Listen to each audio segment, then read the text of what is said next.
আসসালামু আলাইকুম, আশা করছি সবাই ভালো আছেন। অনেকদিন পরে আজকে রাত প্রায় 1টার মধ্যে রুমে চলে আসছিলাম।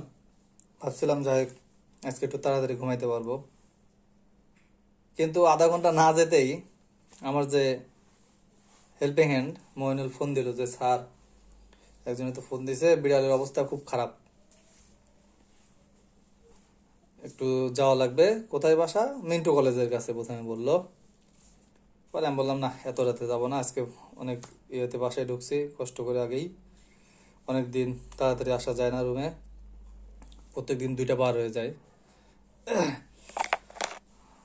বলেন যে যদি নিয়ে আসে চেম্বারে সেক্ষেত্রে দেখে দিতে পারবো, কিন্তু এত রাতে যাব না। আচ্ছা স্যার, কথা বলি। একটু পর আবার ফোন দিয়ে বলে যে স্যার বিড়াল অবস্থা খুবই খারাপ, আর বাসাতে ছেলে মানুষও নেই, এই জন্য একটু কষ্ট করে গেলে ভালো হয়। পরে আমি বললাম এত রাতে আবার যাবো? পরে বলে স্যার আপনি যদি বলেন যে যাবেন তাহলে আমি না হলে যাব। ও তো বাসায় চলে যায় 10টা 11টার দিকে, মাঝে মধ্যে তো একটু লেট হয়ই। পরে চিন্তা করলাম ঠিক আছে যাই, একটু কষ্ট করে, তার উসিলায় যদি একটা প্রাণ যদি আল্লাহ বাঁচায় দেয়। পরে চেম্বার থেকে মেডিসিন যা যা লাগে এগুলো সব নিয়ে তাকে বাসা থেকে করিম ভবন থেকে নিয়ে গেলাম কোথায়, কাছি ঝুলি ইটে খোলা, মেবি ইটে খোলা। গিয়ে যা দেখলাম, বিড়ালের অবস্থা খুবই করুণ,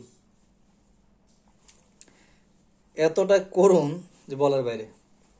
জিজ্ঞেস করলাম কবে থেকে সমস্যা, বলল গত মানে গতকাল আগ পর্যন্ত ভালোই ছিল, গতকাল খাওয়া দাওয়া করে না, আর আজকে থেকে নাকি একদম শরীরটা ছেড়ে দিয়েছে। এখন বিষয়টা যে কারণে ভিডিওটা করা, দেখেন,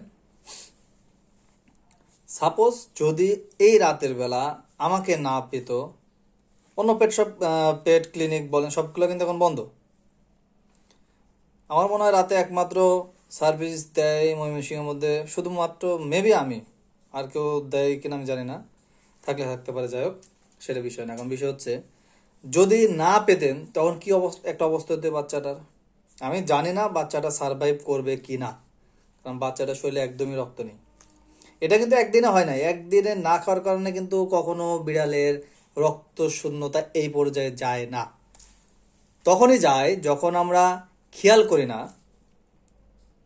বিড়াল শুধুমাত্র খাওয়া দাওয়া করলেই কিন্তু যে সুস্থ থাকে বিষয়টা কিন্তু তা না, এটা খেয়াল রাখতে হবে। এই বিড়ালের শরীরে একদম রক্ত নেই, পুরো শরীরে একেবারে ধরতে গেলে হলুদ, পানির শূন্যতা এতটাই বেশি, চামড়া টান দিয়ে যেখানে রেখে দেবেন ওইখানেই থাকে। বিড়াল মানুষ বা গরু ছাগলের মতো নয়, সেন্সিটিভ একটা প্রাণী। এ যখন একদিন না খেয়ে থাকে তখনই আপনার কন্ট্যাক্ট করা উচিত, ডাক্তারের সাজেশন নেওয়া উচিত। নর্মালি আপনারা যেটা করেন, বিড়াল পালছে তার অভিজ্ঞতা নেন, ফেসবুকে পোস্ট করে অভিজ্ঞতা নেন। কেন ভাই? একটা ডাক্তারের সাথে একটু কনসাল্ট করলে কি হয়? টাকা তো পরে ঠিকই খরচ করতে হয়, এটা একটু আগে করলে কি হয়? একটু যদি আগে করতেন তাহলে এই সমস্যাগুলোয় পড়তে হয় না, রাতের বেলা ডাক্তার খুঁজতে হয় না, এত টাকাও খরচ করতে হয় না। কারণ এই বিড়ালটা, যে বিড়ালটা দেখে আসলাম, আল্লাহ যদি চায় বিড়ালটা যদি সুস্থ হয়, এই বিড়ালের পিছনে আপনি কম হলেও যদি বাসায় ডাক্তার নিয়ে ইঞ্জেকশন পুশ করেন বা নিয়ে আসা করেন, কম হলে আপনার 3 থেকে 5 হাজার টাকার মতন খরচ হবে এই বিড়ালের পিছনে। কিন্তু আপনি যদি আগে একটু যত্ন করতেন, আগে একবার যদি একটা ডাক্তার দেখাতেন। ময়মনসিংহে তো ডাক্তার ভিজিট কত নেই, সর্বোচ্চ 500 টাকার উপর থেকে মানে ভিজিট নেন, একমাত্র আমি নিই সেটা অফলাইনে, চেম্বারে নিয়ে আসলে 500 টাকা নিই। বাকি সবাই তো 200 300, কেউ মনে হয় 100 টাকাতে অনেকে দেখেন। আপনি যদি যে কারো কাছ থেকে আপনার সমস্যা আছে, আপনি যে কারো কাছ থেকে নেন, না হলে আপনি সরকারি পশু হসপিটালে নেন, সেখান থেকে যদি আপনি একটু দেখাই নিয়ে আসতেন, কিছু হয়তো ভিটামিন সাপ্লিমেন্ট খাওয়াইলে বিড়ালটার এই অবস্থায় কিন্তু যায় না।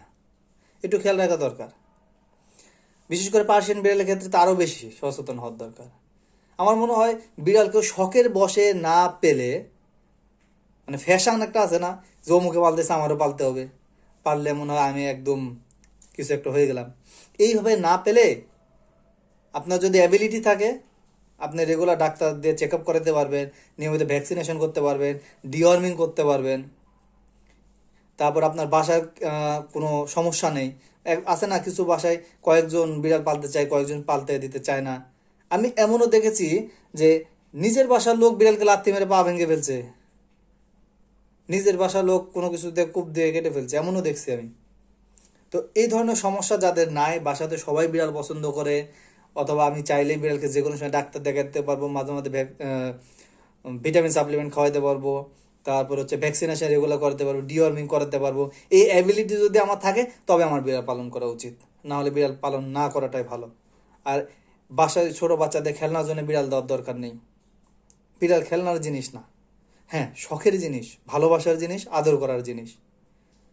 আপনি বাসায় বাচ্চা সঙ্গী হিসাবে দিতে পারেন, বাট বাচ্চা বিড়ালকে মানে বাচ্চাটা বিড়ালকে কামড় দিবে বা ইয়া করবে, বিড়ালটা ব্যথা পাবে, এটার জন্য বিড়াল দেওয়ার দরকার নেই। সঙ্গী জাস্ট। অনেকের হয়তো আজকের ভিডিওটা ভালো নাও লাগতে পারে, তাদের কাছে আমি আসলে ক্ষমা প্রার্থী, কিচ্ছু করার নেই, কিচ্ছুই করার নেই, কিচ্ছু বলারও নেই। আমরা একটা বিড়ালকে বাঁচানোর জন্য অনেক চেষ্টা করি, সর্বোচ্চটা দিয়ে চেষ্টা করি। আমার মনে হয় যে কোনো ডাক্তার এটাই চেষ্টা করে, কোনো ডাক্তারই চায় না যে তার কোনো পেশেন্ট মারা যাক, এটা কোনো ডাক্তার চায় না। আমার অভিজ্ঞতা থেকে আমি বলতে পারি কোনো ডাক্তারই চায় না। কিন্তু দেখা যাচ্ছে বেশ অনেক ওনার আছে যারা এমন একটা পর্যায়ে আমাদের কাছে নিয়ে এসে যখন আমাদের কিছুই করার থাকে না। কেন? এটাকে যদি আপনি একটু আগে নিয়ে আসেন তাহলে তো আর এই সমস্যাটা হতো না। আপনারা ভাবেন যে আচ্ছা একটা দিন দেখি, 2টা দিন দেখি, এমন করতে করতে এমন অবস্থায় নিয়ে আসেন, পরে বলেন যেভাবে হোক আমার বিড়ালটাকে বাঁচিয়ে দেন, যত টাকায় খরচ হোক বিড়ালটাকে বাঁচিয়ে দেন। কেন ভাই? যাই হোক, কেউ মনে কষ্ট পেলে তাদের কাছে ক্ষমা প্রার্থী। ভালো থাকবেন, সুস্থ থাকবেন। আপনার বিড়ালটিকে রেগুলার ডিওয়ার্মিং করান, ভ্যাকসিনেশন করান এবং হেলথ চেক আপ করান। আসসালামু আলাইকুম।